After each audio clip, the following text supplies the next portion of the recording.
ఆంధ్రప్రదేశ్ రాష్ట్రంలో ఆ రోజు సమైక్య ఆంధ్రప్రదేశ్లో కానీ ఇప్పుడు నవ్యాంధ్రప్రదేశ్లో కానీ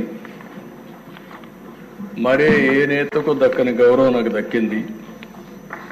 ఇన్ని సంవత్సరాలు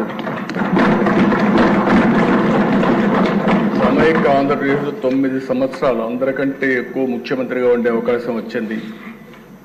10 సంవత్సరాలు ప్రతిపక్ష నాయకుడిగా పనిచేసే అవకాశం వచ్చింది.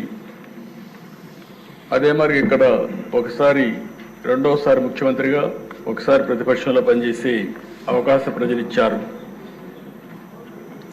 అదే ఇంకొక విధంగా దిశ అనునిత్యం కష్టపడి పనిచేయడం, నిజాయితీగా ఉండడం, అనుక్షణం ప్రజలు వాళ్ళ బిడ్డల సంక్షేమమే ధ్యేయంగా పనిచేస్తూ వచ్చాను.